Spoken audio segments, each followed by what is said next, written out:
as opposed to like a scream and go crazy kind of thing. But everybody was buying merch and like it was still really awesome. No, but still, like even at the ones that they'd have to be seated, there was still like hand movements, anything like that was like way stuff. Yeah, they would be like in the chair. Like... My name's Adam, and this is about you guys, your journey in music, and how you got to where you are now. Awesome. Sweet. So first off, you guys are siblings. I take from what I read. Is this a true story? Yes, it's a true story. Yeah. Okay. I've known Wikipedia get me in the past, so I just wanted to clarify. But just kidding. So siblings, who's older, Max or Anastasia? I'm who's older. Okay. I'm 22. 22. Just 19. Okay. Very cool. And well, how did you both get into music? Is your family musical at all, or? They're not musicians, but music was definitely a big part of our childhood growing up. They really were interested in us, like when we were really young, they put us in like piano lessons and stuff like that. And music, we've always been surrounded by music. They were huge hip hop fans and 90s rock fans and stuff like that. So we grew up on that shit. Am I allowed to do this? Yeah, sure. Why not? Right on. So piano lessons, you said early on, were both of you in piano lessons? Yeah, we both started like when we were young in piano lessons. And I didn't really like want to do them when I was young. I didn't care very much. And eventually, like when she started singing, when we realized that like she could sing, I was like, well, I guess I should start taking this seriously. And I also picked up guitar at the same time, and it kind of just came together like that. Okay. And what about you, Anastasia? There. So he was like doing nothing. I'm sorry? I said he would just like sit on the stage with me and do nothing because I needed someone there. I was like her support animal. Yeah. Oh, what were you doing? Just singing? I was singing and he couldn't even look at me. He was facing the audience, but sitting on the stage. And yeah, so then he started playing guitar because we were like, this is fucking weird. Yeah, it's getting weird. So okay. So real quick, I want to back up here. So you both were in piano lessons at separate times. Like, did you take it as a young kid, Max, and then Anastasia, you took it later in life there? Well, I'm later in life because I'm younger. But as far as, I mean, like a few years down the line, I meant, then you take it. Okay. I still take piano now, but. Okay. Yeah. So you can, and then around that time too, Max, you started playing guitar? Yeah, exactly. Right around the time that we realized she could sing and she would make me like sit on the stage. But when did you learn that you could sing, Anastasia? I didn't really learn I could sing. I was always singing. And then my dad kind of was trying to convince everyone that like, this is more than just singing. Like, I remember it probably more clearly than you do. Yeah. Like he was like, I was like 8, so. Okay. He would hear her sing and he was like, I think she can like really sing. And my mom, like she was like always a huge believer in us, but I think at the beginning, like she thought like, it's my daughter. Like, I think she can sing because she's my daughter. Like, right. She didn't want to like convince herself that like she was more actually than really good. Yeah. And then eventually it was like, that's when I first started lessons because he was like, no, let's try it out. Let's do it. And then so you went into voice lessons at that point then? Yeah. When I was like 8. Okay. Yeah. And were you singing just other cover songs? And like, where were these shows happening where you were on the stage, Max? They were happening mostly at coffee houses, like open mics and like things like that. Oh, interesting. And you would just go, do covers, or you had your own songs at this point? At that point, I was doing covers, but I wrote my first song when I was like 9. And it was honestly like, it was like more twangy than rock. It was like blues. She had country vibes. It was like country blues. She was very country driven for some reason, which is funny because she wasn't supposed to be country. It was just like, you know how like songwriter songs are? Right. Singer, songwriter. So that's just how I started. But most of my songs, like still to this day, start off as like blues songs, like blues, belty. Yeah, no, she writes like mostly like ballads. I think they makes them rock. A little less country. They're not country anymore, right? Like I was gonna say the records I was listening to weren't country. But no, there's no country. There's no country. That was just the first song I ever wrote. Had a little bit of country because I was going through a country phase. We went to Nashville and we brought my acoustic guitar and like we played like a couple of shows out there. And then she came back and she was like, she was wearing boots and she was wearing cowboy hats.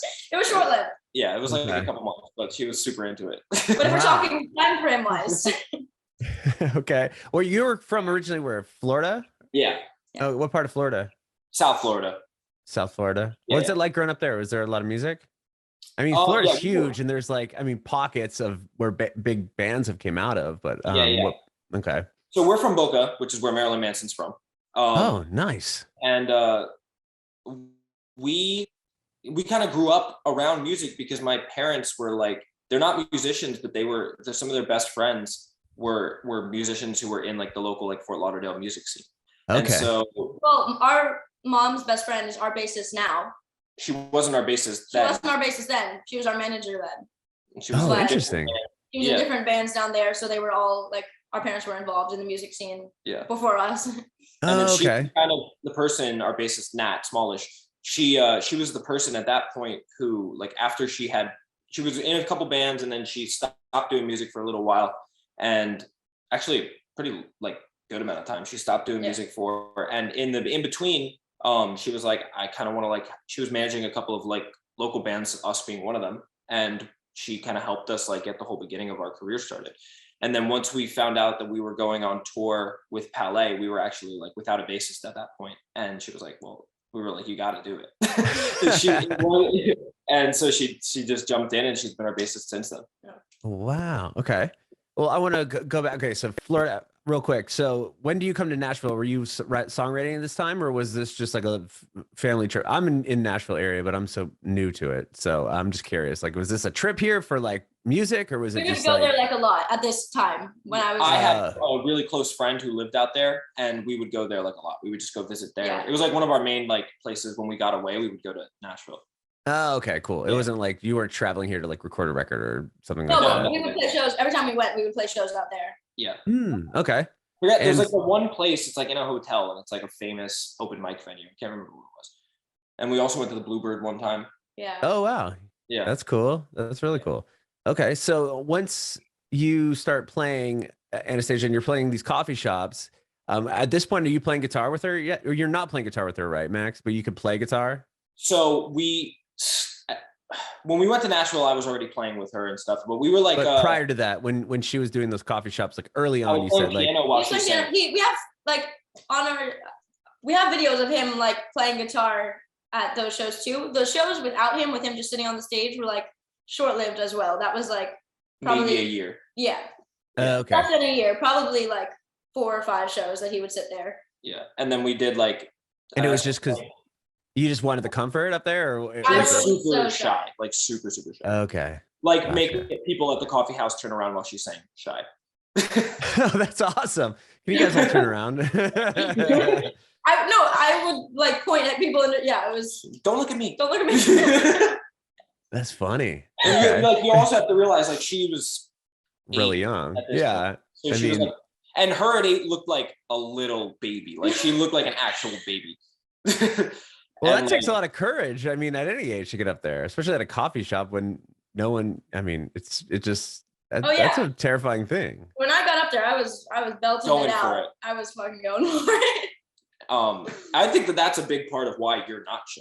I think it's the biggest part of why you're not shy anymore. Is you found that like through music. Yeah. Through performing.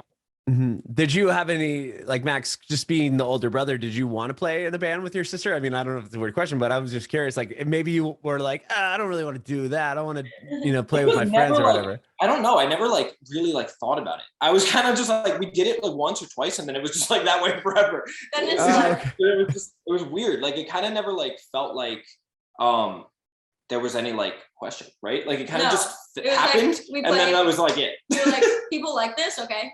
And the other thing was we like loved the White Stripes. So we were like, this is the coolest thing ever. Yeah.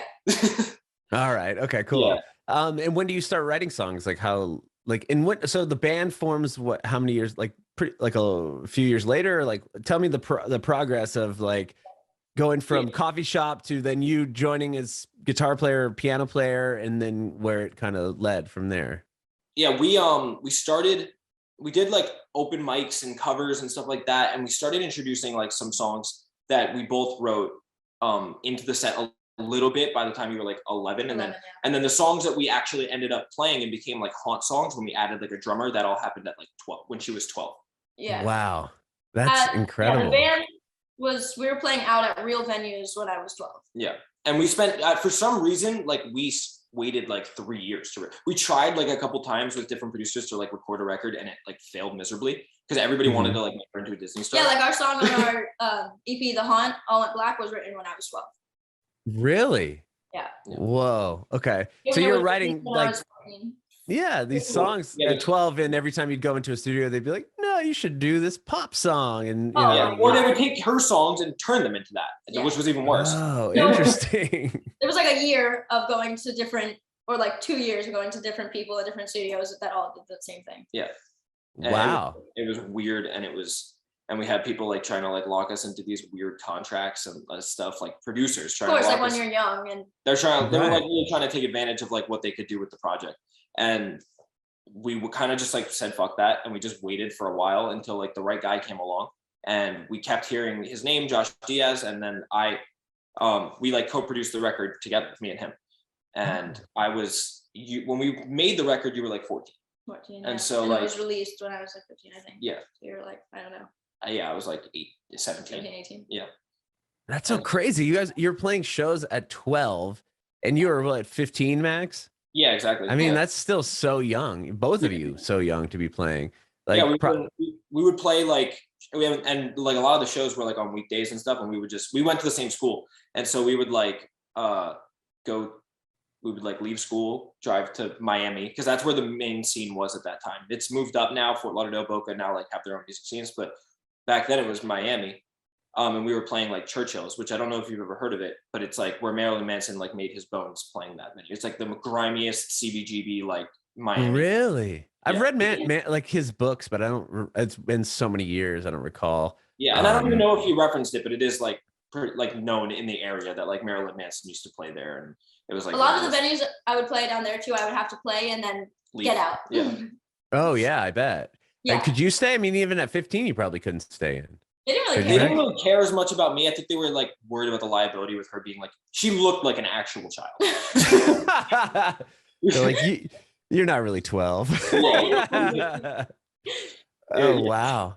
Is Marilyn Manson like is he like a big deal? I mean, I would imagine like, so people know that he, you know, was born and raised there and was playing these venues there. Is it like a pretty cool, I mean, a known thing? Yeah, it's one of those things that everybody like acknowledges and talks about, but then like he also doesn't choose to claim South Florida very much. So he like, it's not one of those things that's like so well known. And that's why a lot of people like, it's only people that like play Churchill's who even like care about it, I feel like. Okay. But he went to the high school that like we were zoned for and everything. Really? Because he grew up with his grandparents, right? He grew up at his grandparents' house? Grandparents in Boca Raton, yeah. Oh my God. That's so nuts. So, wow. But you guys didn't end up going to that school? No, we didn't. We went to like a smaller school. All our friends went there though. Yeah. And like a lot of like bands that we're friends with down here now and stuff like that, they all went to, it's called Boca High. We went to a small school that was like really flexible with like me touring and leaving for a year, my sophomore year. Okay, that makes sense. Even when we weren't touring, we went to school like 2 days a week and like piled all of our classes into those days, and we did everything else. All the other days were studio days and music days, like only. That's amazing. Yeah, that makes sense. I mean, if your band's starting to do stuff and you guys are what 12 to 15, and as it kind of progresses, it's like, you know, why are we gonna why are we gonna go to school 5 days a week, and how are you gonna like even? And they were super great with like working with us with it. Although we didn't think she was gonna graduate. But she did. But I did. Congratulations. Well, we knew she was going to graduate. We knew it was going to be on time. On time. I had so much work from the fucking like a year that she had to take off essentially, because it was right through the like school year period of the year, where we went on 3 tours with Palais Royale. We went to Europe with them twice, and then we went to we did the US and Canada run with them. That's amazing. Yeah, and it was like right in the middle of your like sophomore year. Wow. I want to get to that, like how that progress kind of happened. I have one more quick, my last Marilyn Manson question is, do they acknowledge that he actually went to that school, or is it kind of like this thing where it's like, oh, this, you know, like we don't want to like reference the fact that Marilyn Manson attended the school? No, the school's pretty, I don't know. Like, I didn't go there, but everybody who goes there acknowledges it. It's the only like famous person that went there. No, it's the only like famous person that went there. I was going to say Ariana Grande, but she went to a private school. Oh, but she grew up in the area too. She grew up in Boca, yeah. Oh, that's cool. That's great. From Ariana Grande to Marilyn Manson. Yeah, they just have this picture of Marilyn Manson on the wall. That'd be pretty amazing. That'd be pretty, I don't know if they, I don't think they, he's not like a ex quarterback. They don't spy. They don't have his T-shirt hanging in the gym. Exactly. Okay. Well, let's get back to you guys. So you start recording, or the band really kind of starts at what, 12, 15, and then you didn't record a record until you're 14 and what, 19, 18, 19? Yeah, like around, yeah. We were recording all those years, but nothing ever released because it was all that pop reference. Okay. And then, so tell me, like, when do you get these tour offers, and like, how does it kind of jump to the next level? So everything kind of happened. We jumped to the next level. We were called Anastasia Max at that time. And we released the EP under that name. And then we did a little like record store tour. We did that twice, actually, 2 years in a row. One time before the record, and then one time right after the first EP came out. Where were you touring? Just up and down Florida? East Coast, all the way up to New York. We did a couple shows. We did Nashville, and we did New York, and we did Louisville, and like we just kind of like a mostly East Coast run up the coast and back. And then we something happened at one of those piano shows in New York, which is a venue. And does that change anything for anyone? No, I didn't look like it. Okay, cool. And so something happened at one of those shows, and we picked up like some like consultant type managers at that point. What do you mean something happened? You just people came up to you after? People at that show that we had like a big piano show. Okay. We have a bunch of family in New York. Our parents are actually from New York, so we have a lot of family up there. Okay. And so we had one of these we called these two guys, and they were like consulting for us, and one of them had worked with them in the past, had worked with Palais. They knew Palais, and he like basically just like called them and asked them if like they would take us on tour. And we went to Warped Tour. The last Warped Tour show ever was in West Palm Beach, in Florida. So we went and we met them there, and we talked, and then they took us on both runs. That we actually were like, thought we were only going to do the Europe run with them, and then we did Europe and North America with them. No, and it was so casual. Like we ended the last North American run, and like they were walking away, like getting on their bus, and they were like, "We'll see you on the next tour, right?" Like, oh wow! Yeah, we hope so. It was like the Remington, the lead singer, was like, "We'll see you in Europe, right?" Yeah, and so he and then they just took us again to Europe. Yeah, you will. Wow, that's incredible. Just off there, that's really cool to hear a band that is that cool. Like, oh yeah, we'll take them. Why not? Yeah, and like with the success that they have, you know. And especially in Europe, like we were the only support on that tour. Wow. So that was like an incredible opportunity, and it really like gave us our little jump start to like, and right before that tour is when we switched the name over to the Haunt, and and then when we came back from those tours, we started recording the Social Intercourse EP. We flew out to Phoenix and recorded that with Matt Good. And over the course of the pandemic, we just released that, and now we're working on like a full length record. Wow. Yeah. I'm curious. We came back from a tour with the Who of North America and Canada, and we're leaving in like 30 days for another run with them. Yeah, I saw I'm from San Diego originally. You guys are playing Humphreys. I saw on your tour list. Yeah, it's like the first show, I think. Yeah, I think it is, which is hilarious because the Who are heavy, right? I mean, their band, and you guys aren't. You're pretty heavy too. And when it comes to like that venue, is like known for like it's more like a yacht rock venue. I feel like like they're like no, but it's a beautiful venue. I mean, it's on the bay in San Diego. Like you'll be on the stage, and to the right is just like the water and boats. Like you're that close. Yeah, it's outside. It's like an amphitheater outside. It's so dope. But it's just funny because people that have a lot of money that have their boats there will like come out, and depending on who, I mean, like Ringo Starr's played there, and like different people, Tom Petty, like they'll come over and like watch, and because you can see like, pretty directly onto the stage.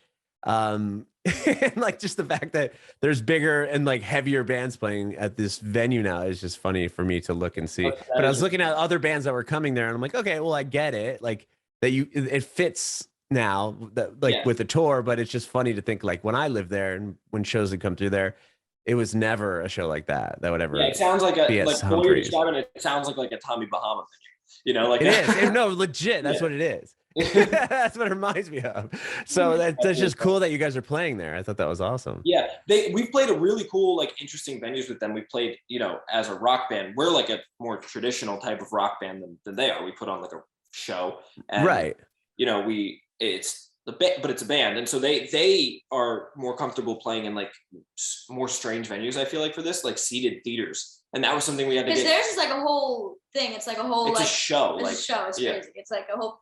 I don't know how to explain. Well, this venue is seated in the sense that like it's like these regular just like lawn chair type, not lawn chairs, but it's like the chairs that you'd sit at like a wedding. You know what I mean? Okay. Like they have like those that are like kind of lined up. They do like award stuff there, and it's just it's cool that you guys are playing there. I mean, don't get me wrong. It's just so funny to see these like certain bands that are playing that venue. I would have never guessed in a million years. Yeah, and we felt that way a couple of shows when we came on the first Who tour. Like we were like, I'd never imagined that we would be playing a seated theater. you know? Yeah. And some of those seated theaters, like people aren't allowed to stand up. Like if you stand up, like ushers will like tell you to sit down. And so like we had to like adjust. It was a weird thing because people still really enjoyed the show, but it's weird because you can't tell. Sometimes you're sitting in the atmosphere of a theater is like more like as opposed to like a scream and go crazy kind of thing. But everybody was buying merch and like it was still really awesome. No, but still, like even at the ones that they'd have to be seated, there was still like hand movements, anything like that was like way stuff. Yeah, they would be like in the chair. Like... I don't know that maybe they've changed it up though. They'll just move the chairs. I mean, I don't know. Just looking at a lot of venues too. There's a bunch of venues at this size that they can like remove the chairs, which like I said, they're just like wedding seats. Like they have to like physically go out and put into like rows. Yeah.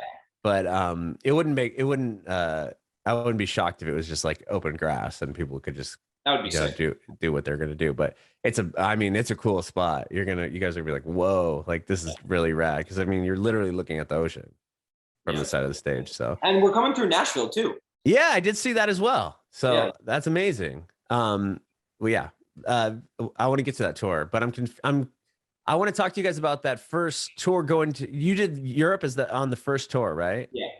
And like, do your parents have to go with you? You must've been young, right? I mean, my mom to jump on a tour like that. Yeah, our mom, she was 15 when we went on that tour. So our mom came with us and it was Europe. So like my dad wanted to come too. So they both went on that. They both went on both of the Europe. I would. My kid was doing it. Yeah, right. On our North American runs, our mom usually just comes. Our dad will fly in. He'll fly in for shows, but like he has to work. Yeah. Oh, sure. Okay. But that's rad. I mean, to come out to Europe, had you ever been to Europe before? We had been to Iceland for New Year's one time, but that was the only thing we've been to. That's rad. Like, so go ahead. No, I was just saying it was crazy. I was talking about Europe, those shows, like going there and playing for the first time. No, that was insane. That's so like, I can't even imagine like going to a whole different different countries and you're playing all these shows. They must have been huge rooms. Those are probably the biggest shows you had ever played at this point. Yeah, well, at that point, 100%. And we and there's a few like the one that we played in like the UK that are like that's still probably the biggest show we've ever played was when we ended the last tour in the UK. I think it was like 2,500 people or something like that. Wow. A lot of the Who venues are similar in size to those now, and so but yeah, I think that one was still like the biggest. It was supposed to be booked in London. It was supposed to be booked for this venue called Kuhoo, where like Ariana Grande did her like release show, and it's a pretty like famous venue. But it was about to collapse, so they had to move the show, and we had to like move our plane tickets. Oh wow! So it was like a whole process. Oh my gosh! But yeah, we were able to like play this even bigger venue, and they were able to expand the tickets even more. But even our first show that we played with Palais, like their fans are diehard cult fans. Oh yeah, I know, it's nuts. And so like we thought like, oh, they don't know us, like we'll have to like win them over. But like the first show we played was in Berlin. The first show we played was in Berlin. The first show we ever played with Palais, and like everyone was singing the words to our song, and like it was crazy. That's rad. That is rad. Because we're with Palais, like just because we were associated with them, they're into fans of us. Yeah. That's like the 1975 fans are pretty similar. Like they'll do a lot of research on the opening acts and know all of their stuff, which is rad. Not a whole lot of fans will do that. Research the openers, which I think is so cool. Yeah. Then they do 1975 is cool too because they like almost always ends up signing the bands that he takes on tour with them. Right. Exactly. So you come back from Europe, then you do you said a North American run with them and another European run. And then we had like 2 weeks in between, and then we did North America with them, and that was like 60 days, like the actual tour. We came home for Christmas, and then we left again in February, I think, or like for the next European run. Yeah. Wow. And then where were you when the pandemic hits? When does that happen? Were you on tour? No, we were home. We had right about to leave. We had. What? Where were we going? We were going to Austin too. Oh yeah, we were. We were about to play South by Southwest. South by Southwest. Okay, yeah, I remember that got canceled. That was like, this is like some serious stuff happening. Was like, oh, it's real. NBA, Tom Hanks, South by Southwest, and then it was a problem. Now we're on. We had just played a show opening for Red Jumpsuit Apparatus in North Florida, and then cool. we had all of our stuff, and we were literally ready to just leave from there to go to Texas. By the time we played that show, there was like one case, like in Florida, or like 2 cases, yeah. And everybody was kind of like it was a meme, like everybody was just joking about it. People didn't know how crazy and. Yeah, I remember when there was an article that said like coronavirus comes from Corona beer or does not come from drinking Corona beer or something like that.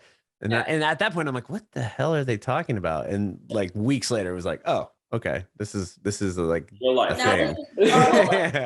Yeah. And so we had to cancel that, and then we had an album already recorded, the Social Intercourse album, and that was finished. That was finished prior.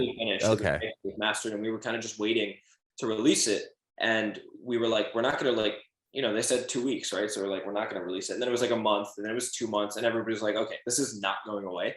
Mm-hmm. And so we just put a game plan together during the pandemic to slowly release the record so that we could, have more engagement and talk with our audience and like start to like, open back up to them again about what we've been doing. And we made we had to go through like crazy COVID protocols to make like music videos for the songs, like tiny little crews. And we were able to, some of the music videos we literally made in our living room.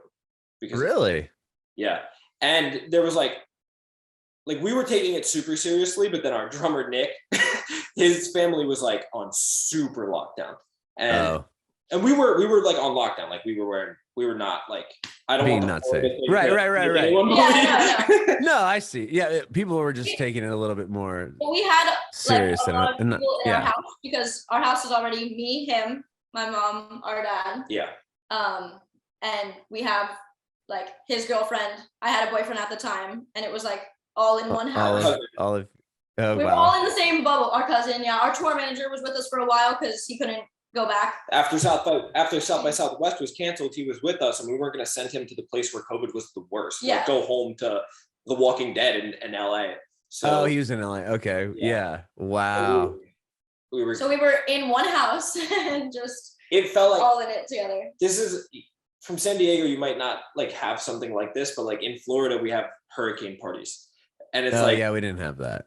So like it's like a thing, especially in Florida, it's a thing, and and like because the power goes out and like everybody kind of just like comes together in one place, and you just like lock the house down and you're just chilling. Like you just you drink for a couple days for like the year. What? That's like so. The whole year. Yeah, but that was like our entirety of 2020. Yeah. So we didn't go out of our bubble. We kept those people, and then no one was allowed to leave. We sent him out to the grocery store. Me and my tour manager were the only people who were like. I didn't go out for like probably like 6 months. No, I go like to the park or something, but I didn't go out. Yeah. Yeah. Oh my gosh. Yeah, we would like in the front yard with like do fires. It was 95 degrees outside. Fireworks, just anything we could think of. Well, that's I mean, knowing like I've never like living in Florida, having that many hurricanes, like that's insane. You have hurricane parties. You just like know that it's coming, and you just go, okay, well, we'll just wait it out. Like, I mean, that's because now like more and more like it's way less dangerous in Florida. There's like better like the houses are made to code now, where like hurricanes are like and most people that I know are either have like a really easy shutter system or they have like hurricane, like these are hurricane glass windows. And okay. You can literally sit here and like structure of our house now. no, but you can like sit here and like watch it, and people like it's such a common thing in Florida that like people are just like, you know, they just coming up on it right now after spring. Yeah, it's about to be hurricane season. Oh my, yeah, they did. Well, it's weird because here in Tennessee they said that it's going to be snowing like on Saturday, and it's like 60. Yeah, it's like perfect outside. I'm like, what do you mean it's gonna snow? And like, I guess some storms coming through. I don't know if it'll hit you guys in Florida, but I'll actually be in Florida on Saturday. We're going to Orlando. Oh, that's awesome. My family and my wife and my kids we're gonna go to Universal Studios. So. Oh yeah, you made the right choice. Universal's better than Disney. We went to Disney before, and and so this time we're gonna do Universal, but. That's awesome. So it's just crazy. The hurricane thing is just like weather to me is so crazy now because San Diego doesn't really get much weather at all. It's always just like overcast looking and like 70, and like here now there's like tornadoes and snow and rain and everything else, and then thinking like you guys have to deal with hurricanes to the point where like you're like, oh, this is normal. We got hurricane windows, we're good. When we were like a couple weeks back or a couple months back now, like we experienced our first earthquake. Oh my God. And I was like, well, I'll take a hurricane over this. That was like a year ago now. That was like last April. Okay. Yeah, I've dealt with quite a few earthquakes in my day. But those are so few and far between. And I've never been in a bad one. We had never experienced that, and we thought a car crashed into the garage at the house. Yeah, because when it happened, and it felt like me and our drummer Nick were like sleeping in the bed together. We, how sure it normally goes to life. And then but I thought he was like shaking me to wake me up. That's how like wow. It was. And I was like, it happened and I immediately started crying. Like I had never I had never experienced anything like that. Yeah, it's pretty wild. Especially if you don't know what's happening. It's just like, whoa, wait, what? I've never experienced anything like it. Yeah. Hurricanes, like you don't even like. It's like a thunderstorm. There's like loud sounds. Yeah, there's some loud thunder. Okay. Something will like hit your house every now and then, like a coconut. So you guys you had the record done and you just held on to it for a while and then slowly released it, and it's out now, obviously the new EP. Yeah, so we were sitting on it, and then like us and our management team at the time, we were waiting to release it so that we could tour it. But we're like, no tour is happening anytime soon. And there was no vaccine at that point, and nothing. It looked grim. So we were just like, might as well put the music out there. There'll be another record by the time it's time to tour. And because we were working on a lot of music for like this record that are finishing up now. Okay. So, we were just like, let's just start releasing it. And so we kind of just started releasing it. We have to get something out. Yeah. It had been like a full year since we did the first EP, and then we did 2 singles. And then we were just waiting.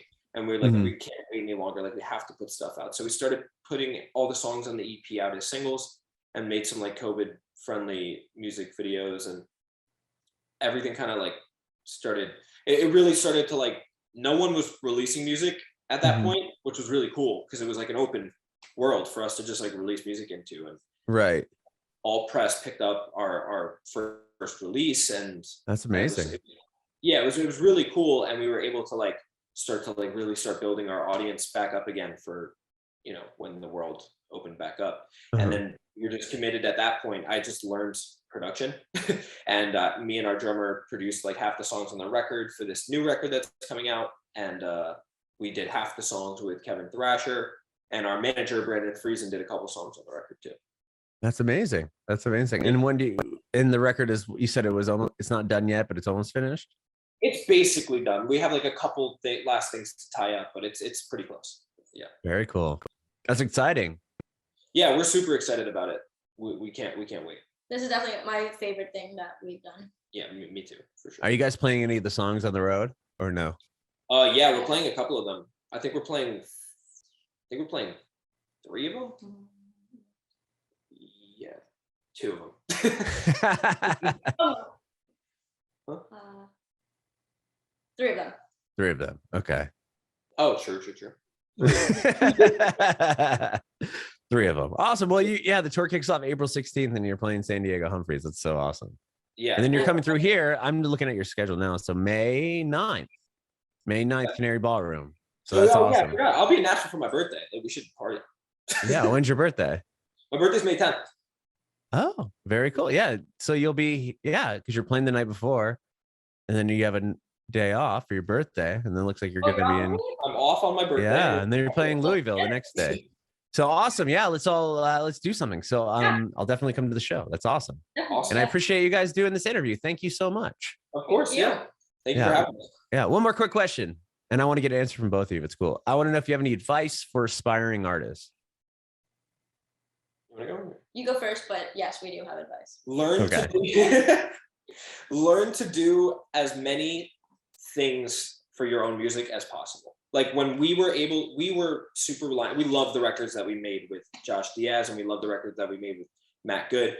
But we and all the producers that I've co-produced with and people that have produced for us. But when you learn to be able to fully control every facet of your music, like just the artist side of it, at least, it's so freeing to be able to be like, I know what I want this to sound like, and I'm just going to record it. I'm just going to make it happen. That's like my biggest advice. I feel like we've made the biggest jump in our music recently. And I think that's why, is because we have been able to have a little bit more control over what the end product is. You honestly kind of stole mine.